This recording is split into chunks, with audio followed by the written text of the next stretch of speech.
আমাদের প্রিয় দল বিএনপি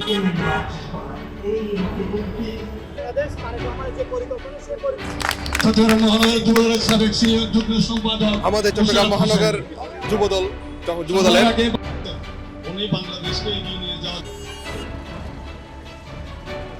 তারেক রহমান হাজার হাজার কিলোমিটার দূরে বসে বাংলাদেশকে নিয়ে যে চিন্তা ভাবনা উনি করেছেন, বাংলাদেশের মানুষকে নিয়ে যে পরিকল্পনা করেছেন, সেই পরিকল্পনাগুলা আমাদের তরুণদের মাঝে, সাধারণ মানুষের মাঝে, আমাদের সকল শ্রেণী পেশার মানুষের মাঝে, ছাত্রছাত্রীদের মাঝে তুলে ধরার জন্য আমি এই ফ্রি ওয়াইফাই জোনটা এই আমার চাঙ্গাতে আমি করেছি। আমরা চাই এরকম সেম উদ্যোগ আরো অনেক নেতারাই নেক, যেন আমাদের সুবিধা হয়। স্টুডেন্টদের জন্য আমাদের অনেক সুবিধা হয়েছে, পড়াশোনার জন্য, দেশের বিভিন্ন নিউজ জানার জন্য আমাদের খুব উপকার হয়েছে। যত তরুণ প্রজন্ম আছে সবাই একসাথে নিচে এসে ফ্রি ওয়াইফাই জন্য ইউজ করতে পারছে, কারণ অনেকে দেখা যাচ্ছে অনেক ধরনের সমস্যা থাকে, আর্থিক সমস্যা, অনেকে ঠিকঠাক ওয়াইফাই ইউজ করতে পারে না বা অনেক এমবি টাকা দিয়ে কিনতে পারে না। সেই ক্ষেত্রে এই ফ্রি ওয়াইফাই জোনের আন্ডারে এসে বা এর নিচে এসে সবাই আমরা ফ্রি ওয়াইফাই জোনটা ইউজ করতে পারছি এবং উপভোগ করতে পারছি। এরকম একটা জোন এটা দরকার আছে। বিভিন্ন মানুষ যারা ওয়াইফাই বা নেট, বর্তমান সমাজে 80% ছেলেমেয়েরা নেটের সাথে কানেক্টেড, ইন্টারনেটের সাথে কানেক্টেড।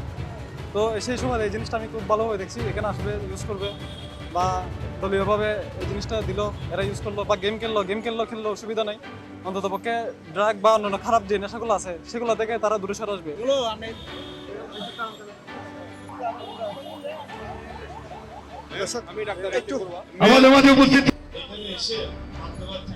সচরাচর সবাই যে এমবি প্যাকেজ ভরবে বা মাসিক ইউজ করবে তেমনটা সবাই না, কারণ স্টুডেন্টের পক্ষে সবসময় সম্ভব হয় না এটা করা। এটা আসলে আন্তরিকভাবে মোশাররফ ভাইকে ধন্যবাদ জানানো উচিত যে আমাদের ইয়াং জেনারেশনের জন্য এত কিছু ভেবে উনি যে এরকম একটা পজিশন করছে বা এরকম একটা আয়োজন করছে, এটার জন্য আসলে আমরা অনেক বেশি খুশি। বাসা থেকে বের হওয়ার পর আমাদের তো সবার একই সামর্থ্য থাকে না যে আমরা সবসময় ইন্টারনেট ইউজ করতে পারবো। তো এই এর মাধ্যমে হচ্ছে কি আমরা আমাদের পড়াশোনা, আমাদের অ্যাসাইনমেন্ট দেখা যায় কি অনেক সময় আমরা রাস্তা বেরিয়েছি, অনেক আমাদের কলেজ থেকে মনে করে অ্যাসাইনমেন্ট দিচ্ছে, বাট আমরা দেখতে পাচ্ছি না। তো এই উদ্যোগের কারণে আমরা মানে আমাদের উপকার হবে। আপনার বিকেলবেলা অন্তত 100 ছাত্র ছাত্রী থাকে, এদের সুবিধার্থে এটা করা হয়েছে।